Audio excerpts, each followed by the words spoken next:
The GTO looked like a wide-track Tiger. There were bucket seats, a console, Hurst floor shifter, hood scoops, and red-line tires. Plus, you could get all the luxury options, like air conditioning, vinyl upholstery, and a push-button radio, AM of course. Its base sticker price of $2,667 was within reach of a high school or college-age buyer. Here's the kicker.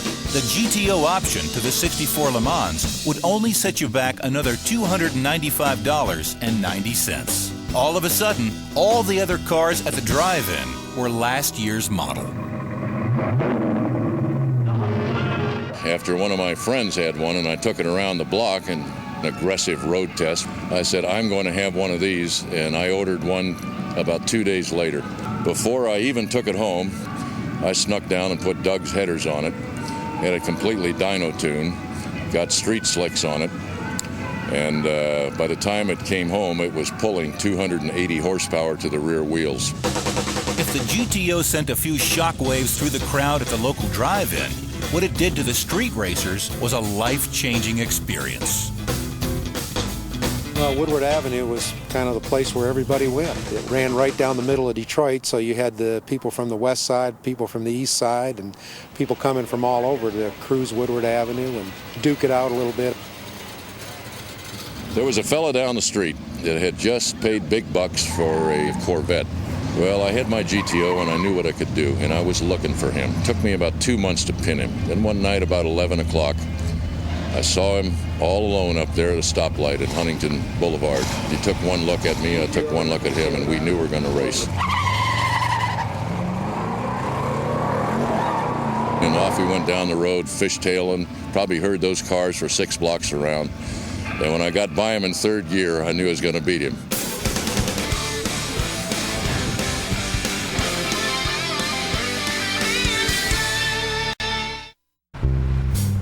The GTO's promise was incredible performance at a price almost anyone could afford.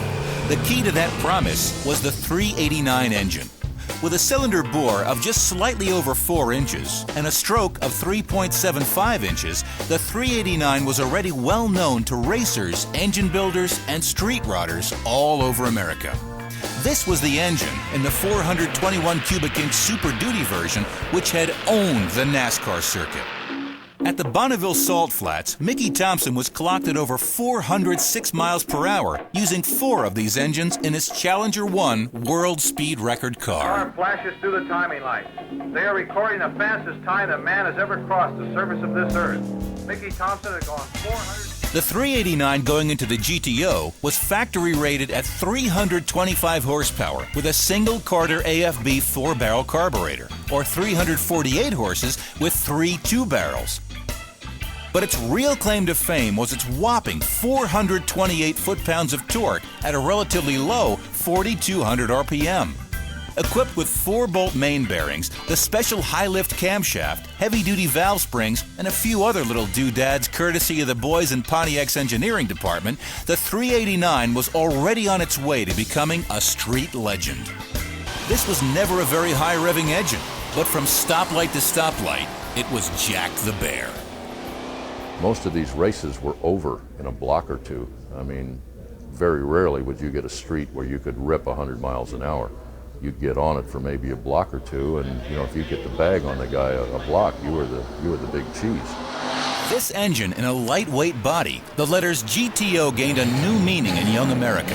In Italian, it still meant Gran Turismo Omologato, but in English it spelled, Buddy, I'm gonna blow your doors off. When GM pulled out of organized racing, it just intensified their presence at the local drag strips across the country. And winning at the drags was key to building the image of the GTO in the hearts and minds of young America. The year before, I was racing a 1962 Grand Prix at a fairly high level in stock. We were right on the record with that thing in 1380s at about 99 miles an hour. The first time out with this GTO at Fontana Raceway, never having driven it before, driving it out to the track, I went 1385 and 105.38, which was a staggering performance for something you could buy off the showroom floor. The GTO earned its reputation on the drag strip and on the street, but its reputation was helped along considerably by some of the most innovative image building ever created for an automobile. I remember an ad that the Uniroyal people did when they showed the tiger paw, and they said, where else would you expect to see tiger paws but on a tiger? One of the things we used to laugh about is that we wanted to burn rubber for an effect in an ad. All we had to do was just get a Uniroyal tiger paw and start burning rubber, and you could burn till infinity. It would never stop until you let off. The GTO was a great idea, no question. It was a tremendously fun car and quite a competent piece of machinery engineering-wise, certainly by 1964 standards. From a marketing standpoint, the idea was brilliant, this whole factory muscle thing.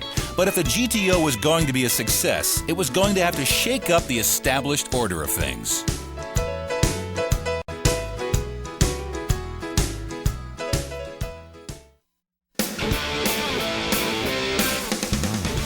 Since the GTO first rolled out, Pontiac had been raising a few eyebrows in the motorsports establishment for having the audacity to give an American car, a two-door Tempest no less, the same name as one of the most revered sports cars in the world. And Pontiac was loving every minute of it. Really, we created the whole concept as a spoof. Let's put a Ferrari GTO in competition with a Pontiac GTO.